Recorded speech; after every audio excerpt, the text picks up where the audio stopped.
Nuestro tema de exposición será sobre aftas, que es muy interesante, especialmente por su frecuencia, porque quien no ha tenido aftas alguna vez en su vida, pero también porque a pesar de que se conoce desde la antigüedad a las aftas, todavía no se sabe bien sobre sus causas, cuál es el mejor tratamiento, y hasta no se define bien qué es un afta. Por ejemplo, hay una confusión en la nomenclatura. Los americanos llaman aftosis a la que nosotros llamamos afta, llaman a veces ellos afta también, pero hacen sinónimo de aftosis. Y no es así. Las aftosis son otro tipo de procesos parecidos a las aftas, pero son distintos, tienen otra distinta clínica que las aftas verdaderas.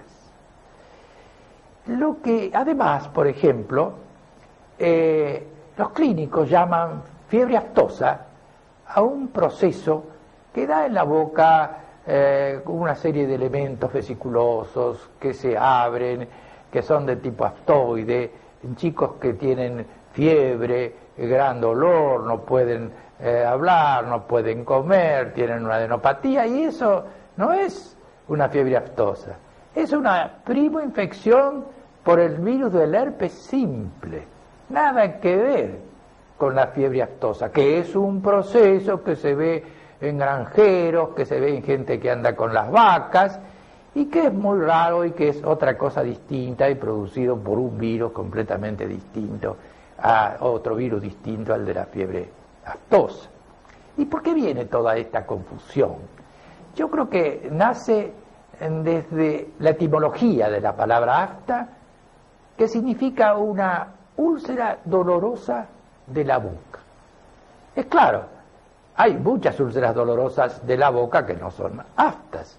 Por ejemplo, están las aftas de Bednar, que son unas aftas traumáticas, le llaman aftas, pero son unos traumatismos que produce o el chupete en el paladar o el pezón de la madre cuando el chico toma lacta. Y los, por ejemplo, que hacen quimioterapia, hay unos elementos que aparecen en la boca que también le llaman aftas y son necrosis, no son auténticamente aftas. De manera que el término aftas no se ha aplicado estrictamente. Si lo tomamos etimológicamente, bueno, todo ulceración en la boca dolorosa es afta, pero no, es que existen las aftas verdaderas que pueden tener una auténtica definición. Vamos a tratar nosotros de hacerlo. ¿Qué es una afta verdadera? Es una lesión de mucosas, especialmente de la boca y también de los genitales.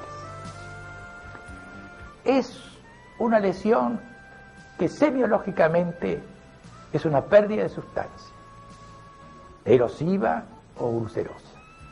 Erosiva quiere decir que hay una falta de epitelio, pero que no va a dejar cicatriz.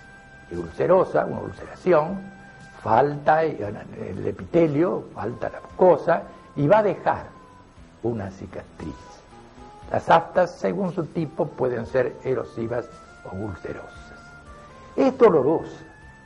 Inicialmente empieza con dolor y después va aumentando a medida que el afta se va haciendo, van pasando las horas o los días de sus aftas. Es inicialmente necrótica. No hay ni vesícula ni ampolla anterior a la aparición de lo que denominamos afta. Es un error cuando se dice que las aftas pueden iniciarse con vesículas o ampollas. Las aftas no se inician con vesículas o ampollas, sino que hay una necrosis inicial. Nosotros lo hemos podido comprobar en gente que ha tenido aftas recidivantes, que lo hemos internado, que hemos examinado, apenas nos dice, acá me va a aparecer un afta, porque el enfermo sabe dónde le va a aparecer, y mirar y ver la necrosis, no ver ni vesículas ni ampollas. ¿Y qué otra cosa tiene de importante? Que es recurrente o recidivante. Entonces, aftas son de mucosas, son erosivas o ulcerosas, duelen, son inicialmente necróticas y son recurrentes o recidivantes. Pero hay distintos tipos de afta. Hay aftas leves, que los americanos llaman menores, y que son solamente erosivas, que son las corrientes, las que se ven más frecuentemente. Hay aftas severas, que son denominadas mayores, y que son ulcerosas. Hay otro tipo de afta, que es la periadenitis mucosa necrótica recurrente de Sutton, que después vamos a explicar qué quiere decir. Y hay otro tipo final, clínico, que son las aftas herpetiformes, que se parecen a los herpes, pero que son auténticamente aftas y que después vamos a explicar la diferencia que existe entre una y otra. Y vamos a mostrar un afta. Acá, en este caso, tenemos dos elementos que son aftas. Son lesiones de las mucosas, erosivas, dolorosas, recurrentes, inicialmente necróticas, y veamos la histología de ese afta. La histología donde se ve la necrosis del epitelio y un infiltrado que después vamos a analizar qué tipo es. Y vamos a mostrar ahora aftas leves que son semejantes a las que acabamos de mostrar en este caso. Estas aftas leves tienen algún carácter secundario que las separa de las severas, de la periadenitis mucosa y de las aftas herpetiformes, porque son erosivas, múltiples, se localizan en sitios especiales en la boca, en los labios, en la lengua, en los surcos. A veces se nos escapan las aftas de los surcos porque miramos y no las vemos, son como fisuritas, y el enfermo nos dice: acá tengo un afta porque me duele, y miramos con detención y encontramos. De manera que, si bien hay sitios especiales, el afta se puede localizar en cualquier parte de la mucosa, pero esos sitios que señalamos son los más corrientes: la mucosa de los labios, los surcos, la lengua, etc. Veamos ahora ya no aftas leves, que son las que acabamos de mostrar, que podríamos decir también algunas otras características. No son mayores de 1 centímetro en su eje mayor, tienen un centro amarillento, tienen un halo eritematoso, son por supuestamente dolorosas, no se puede casi ni tocar porque el enfermo le duele, son inicialmente necróticas y son recidivantes, es decir, que el enfermo tiene una vez y después periódicamente le aparecen otras y otras aftas, algunas veces con poco tiempo, otras veces con mucho tiempo. Y mostremos ahora lo que es una afta severa. Veamos este caso, una afta severa. Ya vemos en la lengua, ya vemos que es una ulceración grande, que parece hasta un cáncer, parece un carcinoma de la lengua. Y que estas aftas severas, ya además de su tamaño grande, tienen un borde como deflecado, no como el de las aftas leves. Son dolorosas también, tienen alguna repercusión a veces ganglionar porque duran mucho tiempo. Una afta leve en 7-10 días se va solita, espontáneamente, recidivará, volverá, pero se va solita. El afta severa no se va solita. A veces se van después de un tiempo largo, de días, de meses a veces se van, pero muchas veces no se van y quedan como aftas severas. Y bueno, hay que buscar la manera de eliminarlas porque estos enfermos sufren mucho, no pueden hablar, no pueden comer, además del dolor trae dificultades de todo orden, y como duran tanto tiempo se imaginan la importancia que tienen estas aftas severas. Veamos esta otra afta severa digamos en los pilares. Fíjense, a veces son grandes, enormes, destructivas. Miramos otra afta severa de la lengua, cómo ha destruido la lengua, cómo la lengua se ve engrosada, porque eso, en ese lugar, que muchas veces las severas aparecen en el mismo lugar, no así las leves, que van en distintos lugares, las severas aparecen casi siempre en los mismos lugares, fíjense cómo ha deformado la lengua. Y fíjense este otro caso de aftas severas, donde evidentemente parece un carcinoma del labio. Pero claro, en los carcinomas esto aparece bruscamente, tarda mucho tiempo en irse, pero aparece bruscamente. Los carcinomas no pasa así. Y miren otra afta severa, también de las fauces. Ven que son distintas hasta las aftas leves que antes hemos mostrado. ¿Y qué es la periadenitis mucosa necrótica recurrente de Suppen? Periadenitis que están alrededor de una glándula salivar que se inflama. Mucosa porque está en la mucosa, necrótica porque da una necrosis, y recurrente porque recurre. Pero lo esencial es que está sobre una glándula salivar inflamada. Entonces, esa glándula salivar inflamada levanta el epitelio y la necrosis se hace en la cúspide de eso que está levantado. No como las aftas severas que se hace debajo del epitelio, acá se hace arriba. Los americanos hacen sinónimo de periadenitis mucosa necrótica recurrente de Sutton de las aftas mayores. Y nosotros creemos que hay alguna diferencia que hemos estado señalando ahora. ¿Y qué son las aftas herpetiformes? Miren este caso. Una mucosa yugal llena de pequeños elementos chiquititos que recuerdan mucho al herpes intrabucal. Herpes significa enramillete, y están colocadas de forma que parecen evidentemente que sean herpéticas. Pero vamos a ver que el herpes tiene otra histología totalmente especial. Ya dijimos que las aftas son necróticas, el herpes no.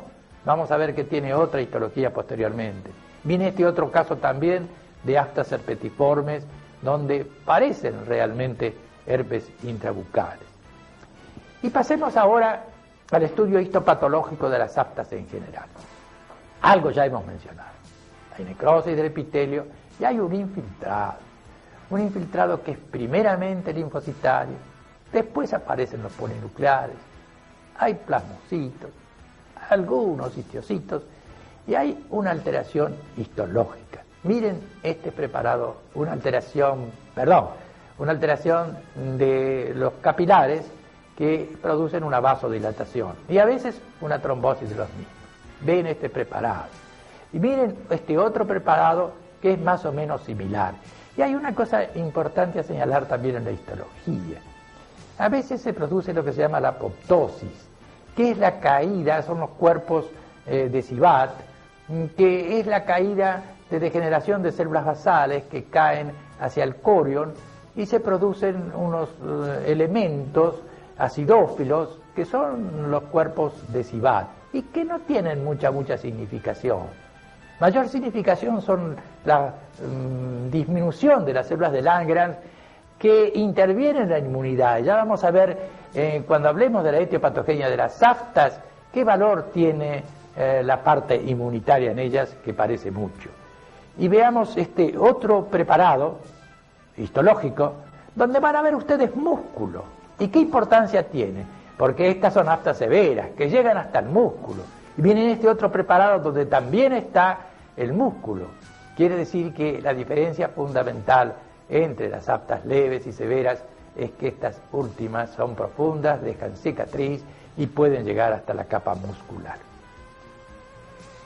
Hasta ahora nos hemos referido a lo que son las aftas, la confusión que existe con otros procesos, hemos definido la calidad de las aftas, la clasificación de las aftas, hemos mostrado la clínica y la histopatología. Y ahora entramos en un tema realmente difícil. ¿Por qué se producen las aftas?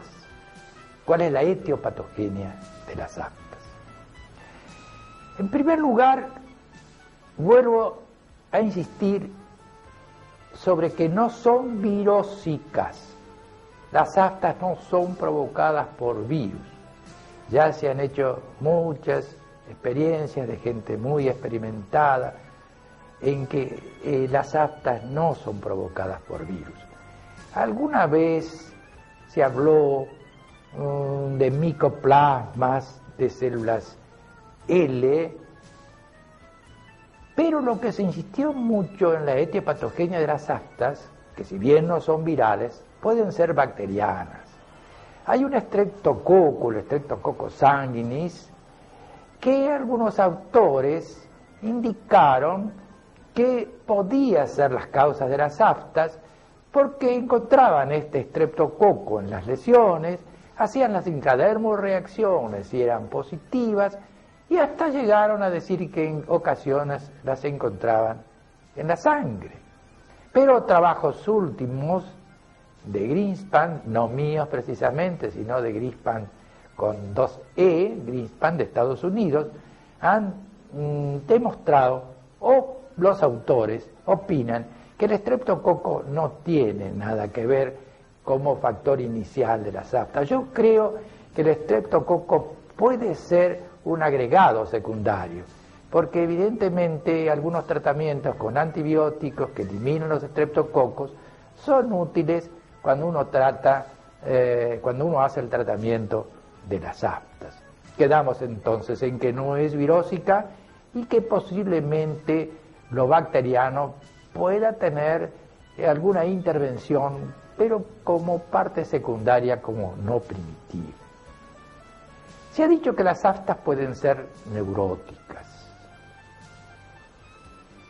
Bueno, fíjense que en el siglo pasado, los primeros que hablaron de aftas les llamaban aftas neuróticas, porque el individuo que tenía aftas tenía alguna neurosis.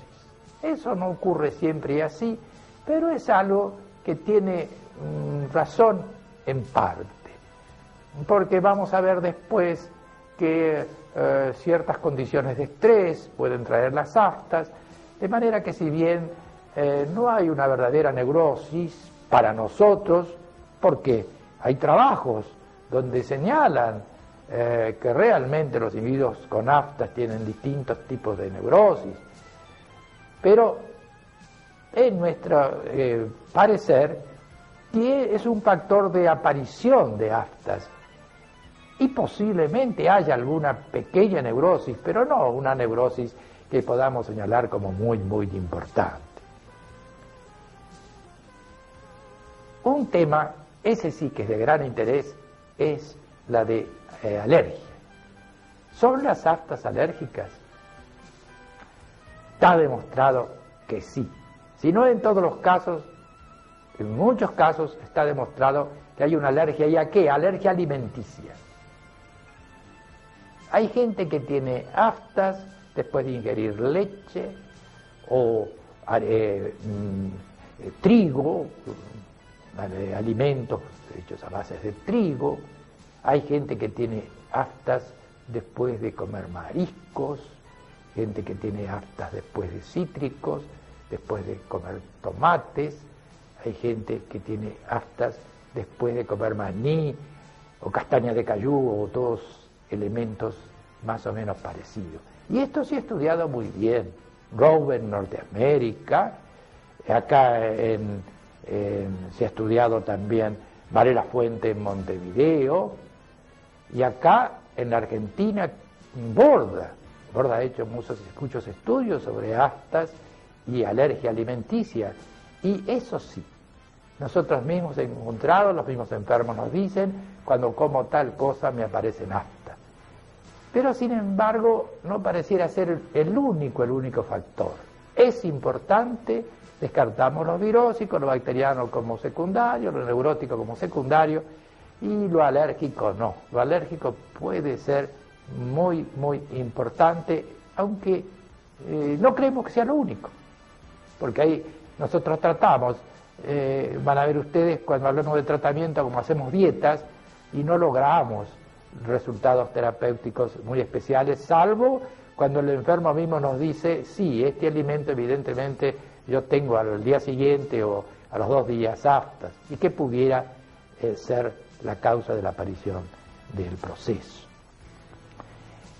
Y la parte digestiva, que tanto se ha hablado de las aftas, la parte de relación digestiva, tiene mucha importancia. Fíjense que en muchos procesos del aparato digestivo, enfermedad de Crohn, se asocia con aftas.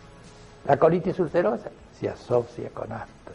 Donde hay síndromes de mala absorción, pareciera que tiene importancia esa mala absorción en la aparición de las aftas.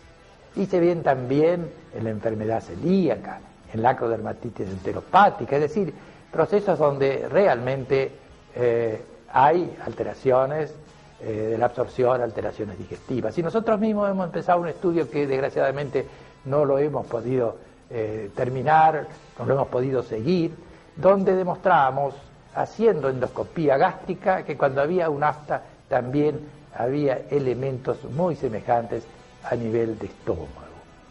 De manera que la parte digestiva realmente tiene su importancia.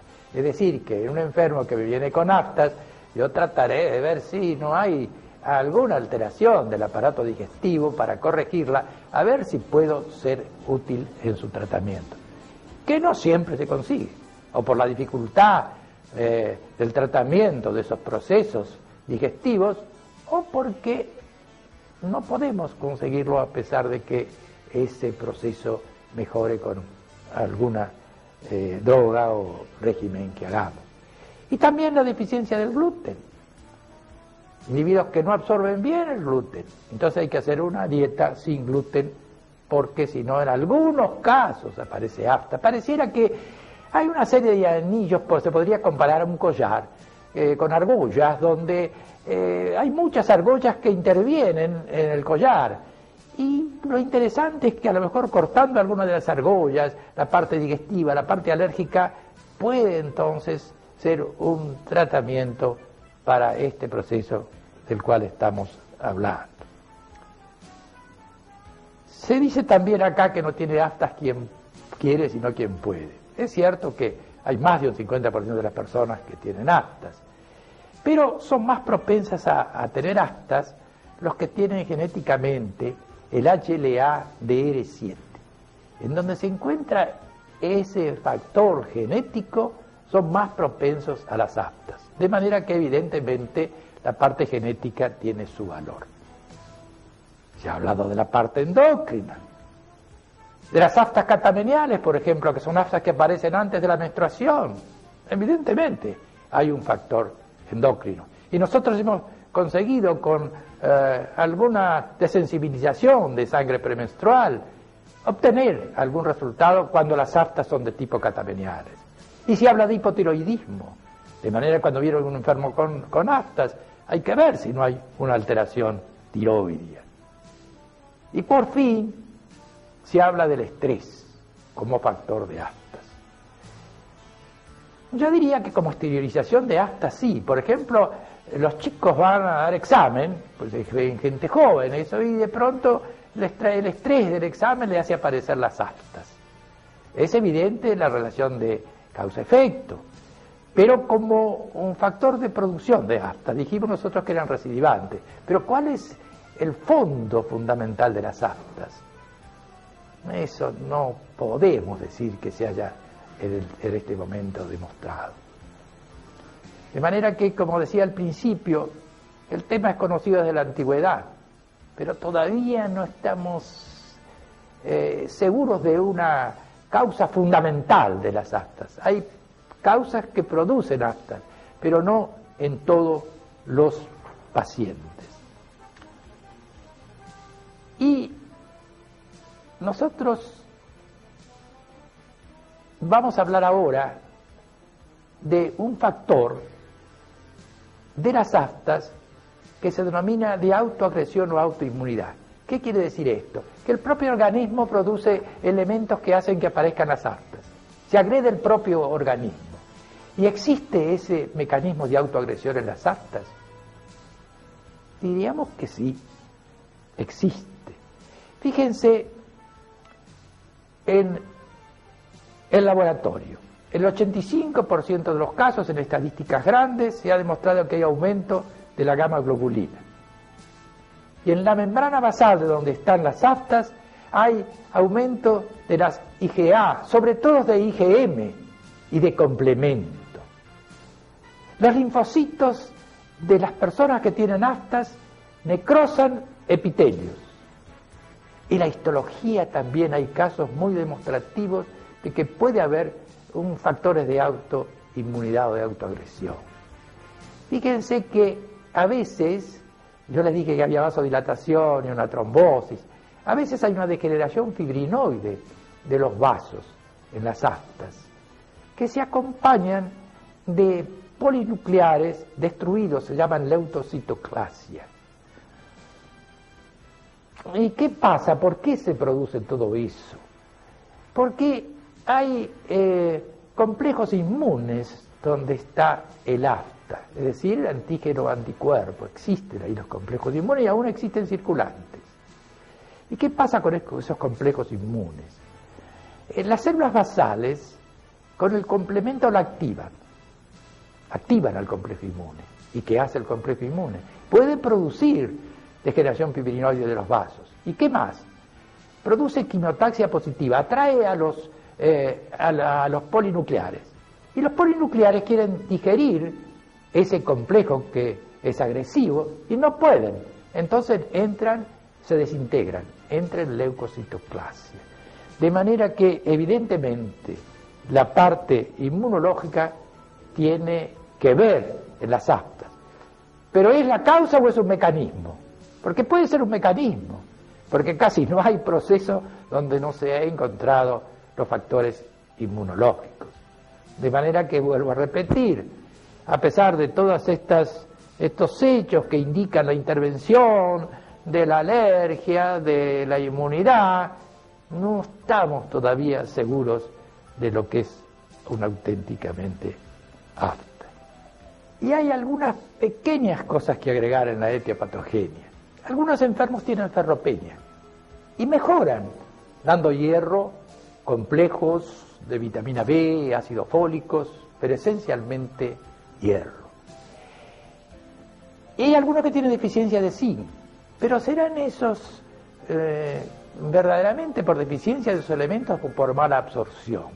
De eso no estamos absolutamente seguros.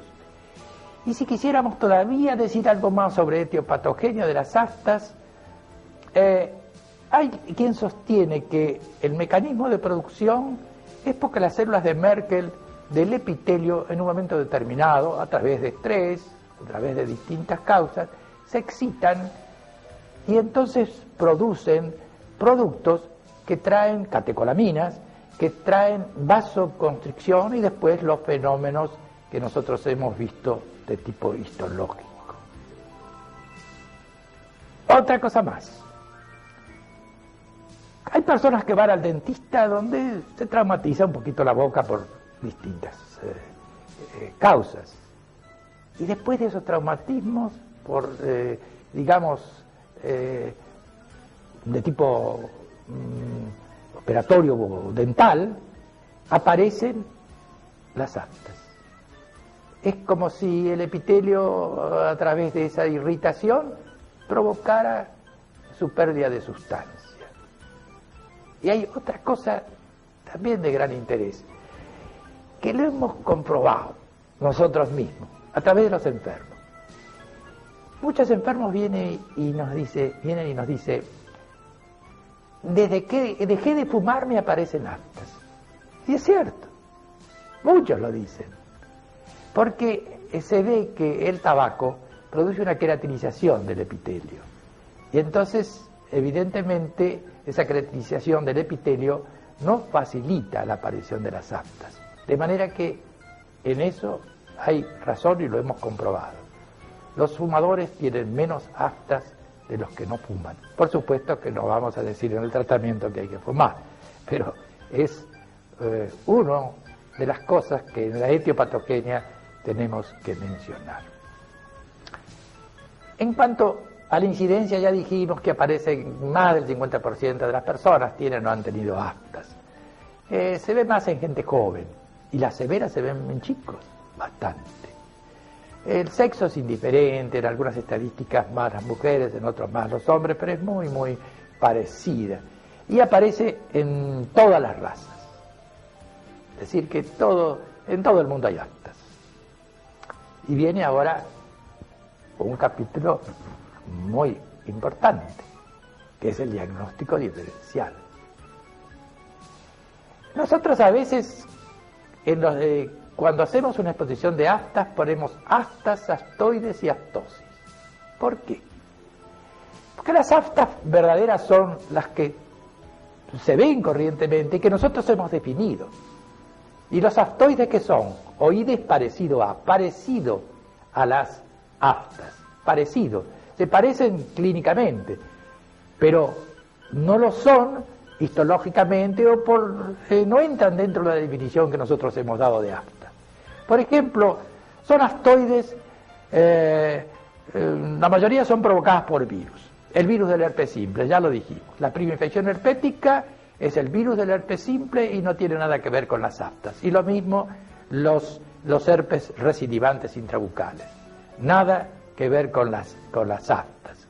Mostremos acá, en este caso, un paciente que tiene una primo infección herpética. Miremos el labio y veamos los elementos vesiculosos que pues al romperse dejan algo parecido de lo que hemos visto en este otro enfermo. Pero ¿qué pasa con estos elementos virales? ¿Dan la necrosis que dan las aftas? No. Fíjense este esquema. Histología de los herpes. Se ve degeneración globosa, degeneración reticular. ¿Qué es lo que se produce en los herpes? Y que lo vemos en este diapositivo histopatológico. Degeneración globosa, degeneración reticular. Y hay algo más. Los núcleos o parecen, se agrandan, o las células aparecen multinucleadas. Y entonces a veces con una citología, es decir, sin necesidad de hacer una biopsia, raspando un poquito la lesión, vamos a saber en los casos de duda, sobre todo eso lo hacemos en los chicos, si es un afta o es un aftoide o es una virosis. Porque si es una virosis van a aparecer los elementos nucleares grandes o las células multinucleadas, cosa que no va a aparecer en las aftas, que hemos dado a la histología totalmente diferente. Hay otros aftoides por virus, por enfermedades por virus, en este caso por un virus Coxsackia, como es la enfermedad de manos, boca y pie. Aparecen, veamos este enfermo, ven que tiene como ampollas en las manos, pero son unas ampollas que tienen la forma de una pelota de rugby y se ven los surcos, los pliegues cutáneos se ven. Esa enfermedad da en las manos, en los pies, este tipo de ampollas, y en la boca da elementos que parecen aftoideos, pero son elementos virales, con las alteraciones histológicas virales y la comprobación viral de la causa de esta enfermedad. Y veamos lo que produce en este enfermo, en ese mismo enfermo que hemos mostrado, las ampollas de las manos, lo que se ve, las ampollitas rotas o vesículas rotas que parecen aftitas en la encía del mismo. Hay otras enfermedades virales con quien se puede confundir. Ya hablamos de la estomatitis aftosa o de la fiebre aftosa, que es de la gente que anda con vacas y que se hace un contagio externo, que nada tiene que ver con la fiebre aftosa de los chicos, que era una prima infección herpética.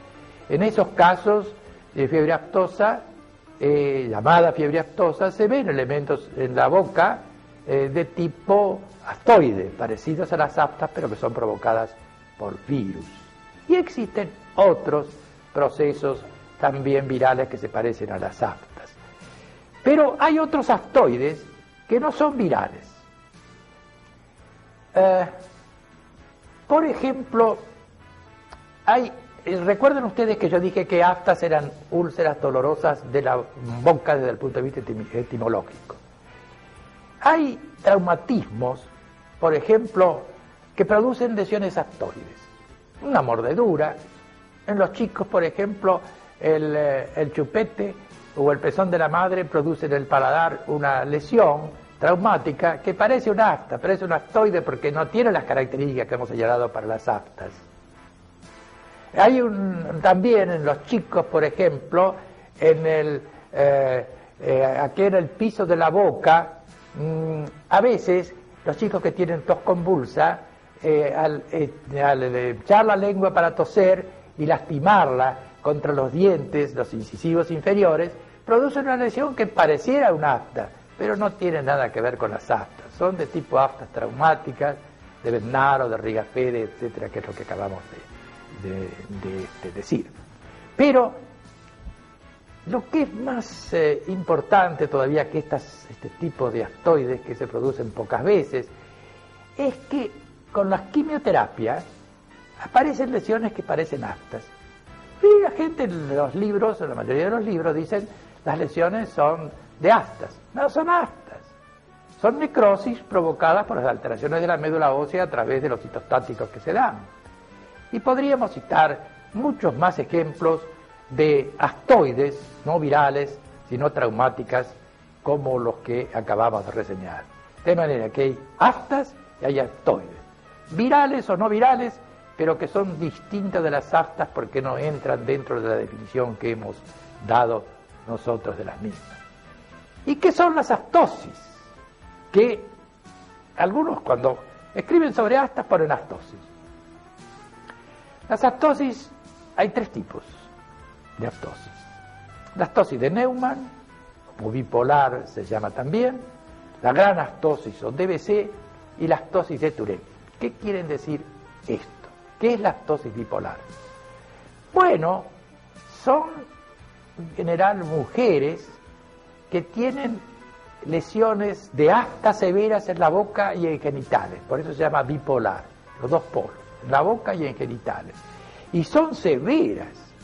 Fíjense en esta enferma, el labio, cómo está destruido por la afta severa. Fíjense esta otra enferma, cómo también ha llegado a una destrucción del labio. Y acá en esta otra, donde tiene una microstomía porque se ha cicatrizado tantas ulceraciones que ha tenido sus aftas severas, que ha provocado esa lesión. Y miren esta lengua en este otro caso. Fíjense el afta y fíjense cómo ha quedado la lengua deformada.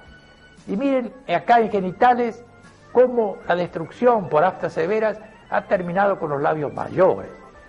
Esta ha sido una chica que yo la he visto estando en el hospital, me llamaron urgente por una gran hemorragia que tenía. Vivía cerca del hospital, dejé las cosas, concurrí, una gran hemorragia. ¿Y qué era? Que se había producido una afta severa. Había destruido los labios mayores y tenía entonces, digamos, esa hemorragia que he hecho referencia. Y tenía, por supuesto, en la boca aftas severas. Esa es la aftosis bipolar de Neumann. ¿Qué es la aftosis DBC? Es una enfermedad. Hulusi Becerra, un dermatólogo turco que por el año 37 describió esta enfermedad diciendo que tenía características esta triada: lesiones de aftas o vesiculosas en la boca, lesiones en genitales, como la del bipolar, por ejemplo, pero además tenía lesiones en los ojos. En los ojos había desde conjuntivitis hasta lesión del nervio óptico, especialmente corioretinitis o hipopion en la cámara anterior del ojo, que puse en la cámara anterior del ojo. Pero después se describió que además de esta triada, Berlín descubrió que había lesiones del sistema nervioso. Este proceso de aftosis DBC se ve mucho en el Mediterráneo. Por eso que los turcos han descrito, además de BC, César publica pocos años después 50 casos, de manera que es un proceso que se ve bastante, digamos, en la zona del Mediterráneo y en el mundo en general, y nosotros lo vemos poco. En la Argentina hay poco BC, pero ¿qué hay algo más en esto, en la enfermedad de BC? En la piel hay una foliculitis pustulosa que a veces histológicamente nos da el tipo de una leucocitoclasia. De manera que, y hay otras manifestaciones. A veces el hígado es grande, el vaso grande, hay manifestaciones digestivas. Y lo interesante es que, si bien se dice que el aftosis DBC, Berlín, el que encontró las alteraciones neurológicas, y revisando los libros, lo encontró anterior a la época de Cristo, en el libro de Hipócrates, 400 años antes de la época de Cristo, estaba descrita la enfermedad de BC. De manera que es un proceso muy viejo, muy viejo, y que no se conocía tratamiento hasta que en este momento se conoce uno que vamos nosotros después a explicar. Fíjense acá un enfermo que tiene una lesión en el ojo, como una conjuntivitis, tenía lesiones también en el interior, tenía hemorragias en el interior del ojo, que no dejaban ver, que había perdido casi la visión. Bueno, este enfermo, una enferma, nosotros la vimos con aftas en la boca, venía por las aftas de la boca, vimos eso en el ojo y le preguntamos si tenían genitales, y tenían genitales, y no le habían hecho el diagnóstico de enfermedad de BC. Por eso que es importante, frente a lesiones con aftas en la boca, preguntar si hay genitales, si hay algo en los ojos, porque podría pasar desapercibida una enfermedad de BC. ¿Y qué es la ptosis de Turenne?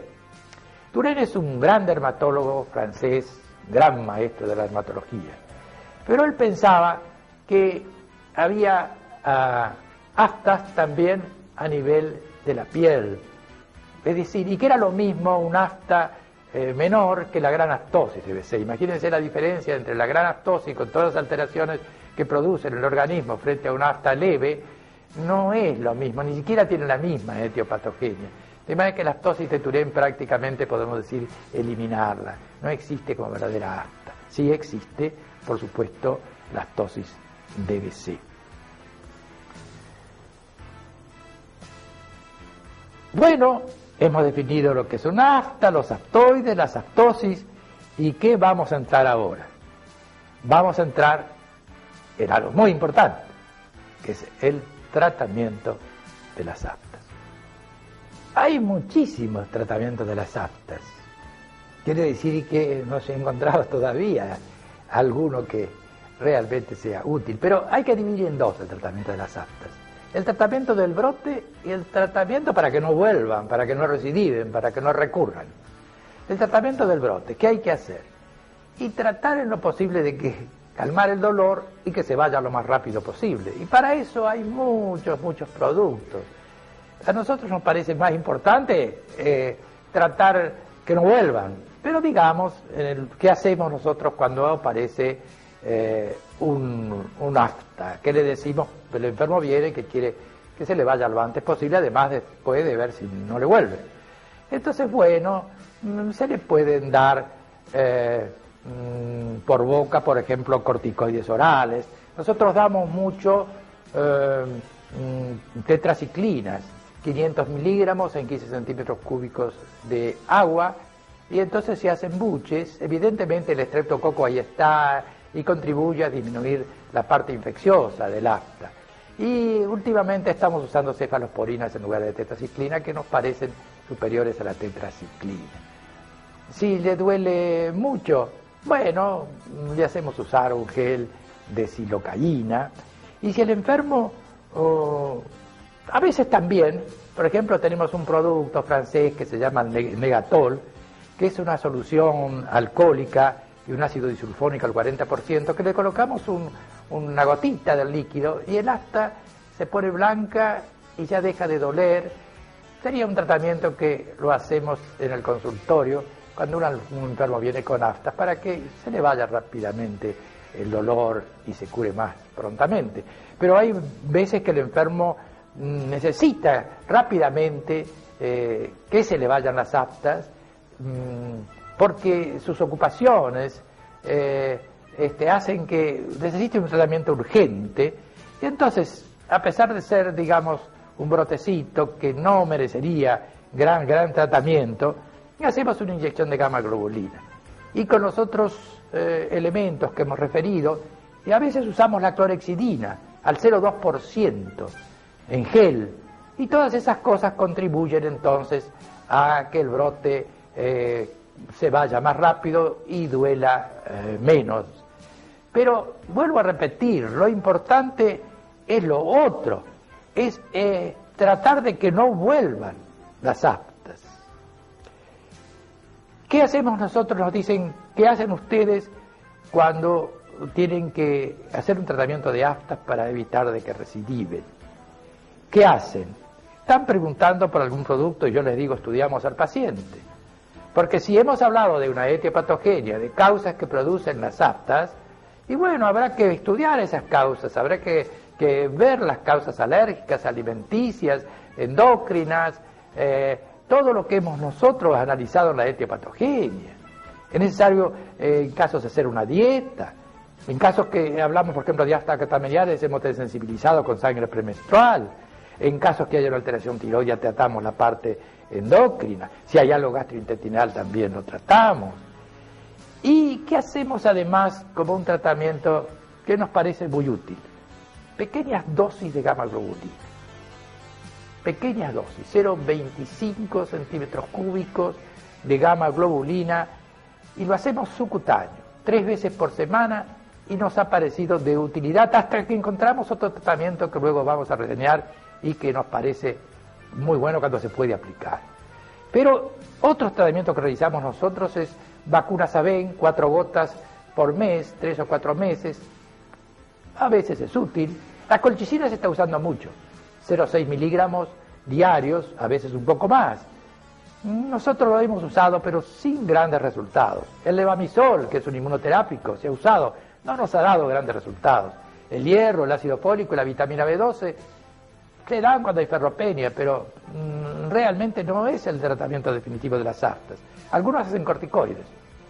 No es útil, pero el corticoide hay que hacerlo mucho tiempo y no siempre se obtienen los resultados. Apenas se deja el corticoide, vuelven las aftas. Y hasta se está usando los antipalúdicos de síntesis, la nivaquina. Pero vamos a referirnos nosotros a algo que hemos publicado en nuestro país en el año 82, con trabajo que veníamos haciendo desde el 78, y hemos publicado en Estados Unidos en el año 85, en el Journal de la American Academy de Dermatología, que es la revista, digamos, más importante en el mundo de dermatología. Hemos publicado sobre el tratamiento de las aftas con talidomida. Parece una mala palabra, porque la talidomida es una droga que se usó como antidepresiva y que trajo trastornos teratogénicos en las mujeres que tenían sus chicos. Los chicos aparecían con unos trastornos, anomalías enormes, algunos con los bracitos pegados al hombro, es decir, que se dejó casi de hacer, muchos laboratorios en Alemania se dejó de hacer, pero resulta que la talidomida, que es un producto sintético, andaba muy bien en las reacciones leprosas, que eran importantes, y entonces los leprólogos tienen talidomida y lo usan para las reacciones leprosas, lepromatosas. Y también, como ha sido útil en otros procesos, en el lupus eritematoso, en cuestiones actínicas, también lo usan los que tienen la droga. Pero nosotros hemos comprobado la acción sobre las aftas. Mientras se toma talidomida no hay aftas, ni severas. A los 15 días las aftas severas, 20 días están cicatrizadas, aftas que han tenido durante meses. Pero lo usamos cuando podemos. Es decir, no lo vamos a usar en una mujer que puede embarazarse. Pero sí lo usamos en los hombres, lo usamos en los chicos. Es decir, que es un tratamiento de gran utilidad. Creemos que es el mejor que existe. ¿Y cómo lo usamos nosotros? ¿En qué dosis lo usamos? En aftas leves. ¿Cuándo lo damos en aftas leves? Cuando hay mucha periodicidad, cuando el enfermo dice, yo tengo muy seguido, doctor, yo necesito, no puedo estar con estas aftas, cada 15 días me vienen aftas, y bueno, usamos talidomida. Y quedamos 100 miligramos todos los días durante el primer mes. No va a tener aftas mientras tome la talidomida. De eso seguro, no ha fracasado en ninguna otra ocasión. En ningún caso, pero mejor dicho. Y después damos 50 miligramos el segundo mes y el tercer mes otros 50 miligramos. ¿Y qué hacemos posteriormente? Ya no aplicamos más talidomida y dejamos, si aparece una recidiva, que cuando aparece es pequeña, es muy pequeña, muy chica, toma durante 5 o 6 días la talidomida. ¿Por qué? Si hemos dicho que es teratogénico, pero las mujeres que están por porque pueden tener chicos. Acá lo que pasa es que también hay algunos autores que han citado como tratamiento de la talidomida una alteración neurológica, unas disestesias en las piernas y una alteración muscular de debilidad muscular. Nosotros con nuestro tratamiento, con nuestras dosis, no lo hemos visto, y en un solo, es decir, lo hemos visto en un caso, pero sacando la droga desapareció, de manera que nos parece que no es, por qué abandonar el tratamiento por esas disestesias que pueden aparecer y que según algunos autores son de importancia. Con nuestra dosificación nosotros lo hemos visto en un solo caso y ha desaparecido después de dejar la medicación. ¿Y qué hacemos con las severas? Que esos sí son casos donde la acción es extraordinaria, porque los que tienen aftas severas sufren ellos y sufre toda la familia, porque es algo inaudito las ulceraciones que persisten durante tanto tiempo y que la talidomida en 15-20 días la cura. Hemos tenido casos muy interesantes, algunos de los cuales vamos a mostrar. Veamos esta diapositiva con una afta severa en la mucosa yugal. Fíjense después, 15-20 días después, esta otra diapositiva, y fíjense esta otra donde está la desaparición de las aftas y la cicatrización en esta cuarta diapositiva del mismo enfermo. Fíjense en este caso la afta que aparece y que las aftas, esa afta severa que estamos viendo, y cómo cicatriza en 15-20 días. Fíjense este otro caso en la lengua, parece un carcinoma, como les dije. Miren cómo los 15-20 días, en esta otra diapositiva del mismo enfermo, va desapareciendo y en la tercera desapareció completamente. Miren este otro caso, antes y después. Este chico, pobrecito, que desde los 8 años tenía estas aftas que no estaban solo en la boca, sino estaban en la laringe y no podía hablar, no podía comer, la madre desesperada, por supuesto no ir al colegio. Era un chico que hablaba con voz gangosa, que no podía ni hablar. Y en un mes le desaparecieron todas las aftas. Fíjense acá en la mucosa, cerca de comisuras, el afta severa que tenía.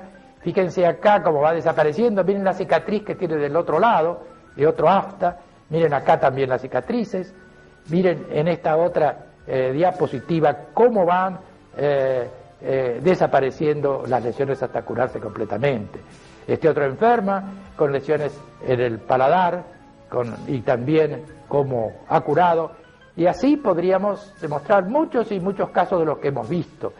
Vamos a publicar 100 casos con follow-up, es decir, con un seguimiento durante un tiempo sobre los resultados extraordinarios de la talidomida. Y fíjense que los casos eran aftas severas porque mostramos la histología en estos dos casos donde se ven las lesiones musculares. Como terminación de esta descripción de las aftas, de este tema tan importante, hagamos una síntesis. Digamos que hay aftas, aftoides y aftosis, que hay aftas leves, severas, periadenitis y herpetiformes, que no son virales, que su etiología es múltiple y que hay que tratar, que se ha demostrado que puede haber alteraciones alérgicas, que la parte digestiva, es decir, buscar toda esa etiopatogenia que nosotros hemos reseñado.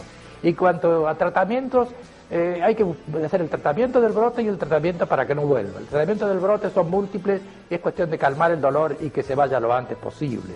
Pero lo más importante es tratar que no vuelva, y eso hay que buscar, estudiar la etiopatogenia y recordar que para nosotros la talidomida es lo mejor que se puede hacer cuando se puede hacer.